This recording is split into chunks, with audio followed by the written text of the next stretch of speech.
नमस्कार साथियों, हमारे सामने श्री अरुण देव पांडे जी हैं जो कि भाजपा के वरिष्ठ नेता हैं और इनकी जो है सिंगरौली सीधी के क्षेत्र में जो है राजनीति में बहुत ज़बरदस्त पकड़ है। तो मैं इनसे कुछ पूछना चाहूँगा कि वर्तमान में जो चुनाव चल रहे हैं इसमें क्या स्थिति चल रही है। तो सर आप ये बताएं कि क्या आपकी पार्टी भारतीय जनता पार्टी लोकसभा संसदीय क्षेत्र सीधी सिंगरौली से भरपूर और बहुमत से जीत रही है या नहीं? देखिए, हमारी पार्टी भारतीय जनता पार्टी इतनी अधिक बहुमत से जीत रही है कि 400 पार कर रहे हैं हम लोग। और बात रही सीधी और सिंगरौली संसदीय क्षेत्र की, तो वहाँ तो एक तरफा है भारतीय जनता पार्टी, विरोध में तो कोई है ही नहीं है। कांग्रेस के पास तो कुछ भी नहीं है, कांग्रेस तो ऐसे औपचारिकता के रूप में खड़ी है, एक तरफा है भारतीय जनता पार्टी। नहीं, ये तो आपका कहना है ना कि मतलब वो एक तरफा है, लेकिन आप जैसा देख रहे हैं कि कुछ दिन पहले यहाँ पे कांग्रेस के भी जो प्रत्याशी थे कमलेश्वर पटेल जी, वो भी यहाँ पे विजिट किए, उनके साथ भी काफी हुजूम जो है जमा हुआ था। तो इसको देख के आपको क्या लग रहा है? कोई हुजूम जमा नहीं था। उनकी 15 महीने की सरकार थी। 15 महीने की सरकार में उन्होंने सिंगरौली बल्कि सीधी सिंगरौली के लिए कुछ भी नहीं किया है और उनका कोई हुजूम नहीं था। वो तो सारे भारतीय जनता पार्टी एक तरफा है, यहाँ कोई हुजूम नहीं है। कांग्रेस तो है ही नहीं है भाई, हम लोग तो वन साइडेड मान लिए हैं, Bharatiya Janata party one sided है। जैसे भारतीय जनता पार्टी का कहना है कि अब की बार 400 पार, तो कांग्रेस का भी कहना है कि अब की बार 300 पार। तो इसके बारे में आप क्या कहेंगे? कांग्रेस के पास तो हमको लगता है 200 सीट नहीं आएगी। पूरे भारत की मैं बात बता रहा हूँ, पूरा साफ है वो। और सीधी सिंगरौली संसदीय क्षेत्र से जो यहाँ के भाजपा उम्मीदवार हैं राजेश मिश्रा जी, वह किस प्रकार के नेता हैं, उसके बारे में थोड़ा बताइए। वो बहुत अच्छे नेता हैं, हमारे भारतीय जनता पार्टी के वरिष्ठ नेता हैं और जनसंघ से जुड़े हुए हैं।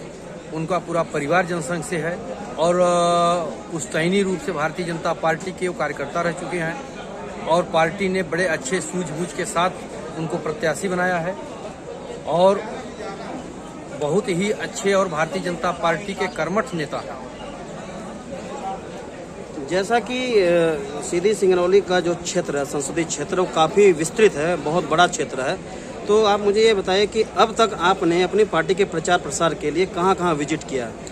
हम लोग जिस दिन से उनकी घोषणा हुई है नाम का, हमारे संगठन के लोग हर जगह ड्यूटी लगा दिए, सबको काम बांट दिए हैं और सभी लोग अपने अपने क्षेत्र में काम कर रहे हैं। मेरा सवाल ये था कि आप व्यक्तिगत रूप से कौन कौन से क्षेत्रों में गए और अपने पार्टी के प्रचार एवं प्रसार के लिए आपने मेहनत किया है? हम व्यक्तिगत रूप से अपने पूरे देवसर क्षेत्र में, जितना विधानसभा हमारे देवसर की विधानसभा पूरे क्षेत्र में हम लोग भ्रमण कर चुके हैं और अभी इसके बाद आज 5-7 दिन से सिंगरौली विधानसभा में हम लोग भ्रमण कर रहे हैं। अभी हमारे पार्टी के प्रत्याशी आए हैं, उनके साथ साथ डोर टू डोर मुलाकात हो रही है जनता से और भारतीय जनता पार्टी के लिए वोट मांग रहे हैं। यहाँ तो एक ही बात है, मोदी मोदी मोदी।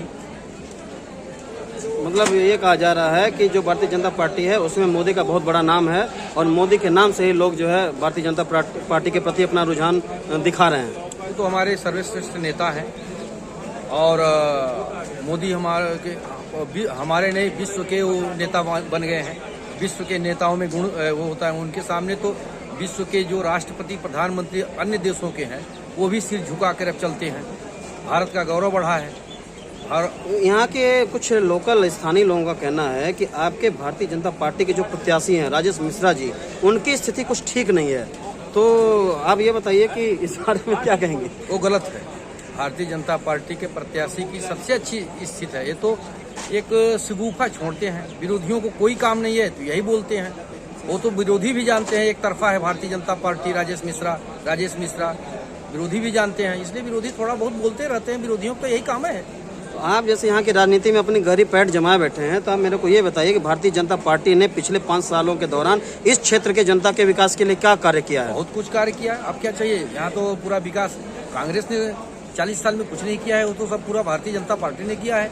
एरोड्रम बनवा दिया भारतीय जनता पार्टी ने, रोड बनवा दिया, रेल लाइन खुलवा दिया, यहाँ ट्रेन चलने लगी दिल्ली से और सिंगरौली की। कौन कांग्रेस का भी कभी नाम ही नहीं लिया है। कांग्रेस ने तो कुछ किया नहीं। ये सब भारतीय जनता पार्टी के 10 साल के कार्यकाल का है। और बुजुर्गों के लिए कोई विशेष सुविधा? बुजुर्गों के लिए तो सारी सुविधाएं हैं। आयुष्मान कार्ड देख लीजिए, तीर्थ यात्रा देख लीजिए, और पीएम आवास देख लीजिए। बुजुर्गों के लिए तो सब सारे योजनाएं हैं। मोदी की सारी योजनाएं बुजुर्गों जैसे आपने बोला कि ट्रेन खुलवा दिया, रोड बनवा दिया, ये तो जब कांग्रेस थी तभी भी रोड थे ना। ऐसा थोड़ी था कि लोग जो है खेतों की पगडंडियों में जाके अपनी यात्रा कंप्लीट करते थे। पहले भी बसें चलती थी, पहले भी ट्रेन चलते थे, तो उस समय भी थे। तो विकास क्या किया है, मतलब क्या डिफरेंस है? कांग्रेस के शासन में कोई विकास नहीं हुआ। पगडंडी रोड हुआ करती थी। आज प्रधानमंत्री रोड हर गांव में, हर गली में, हर कूचे में है। मात्र प्रधानमंत्री का देन है, माननीय अटल बिहारी वाजपेयी का देन है। कांग्रेस ने तो कुछ किए नहीं है।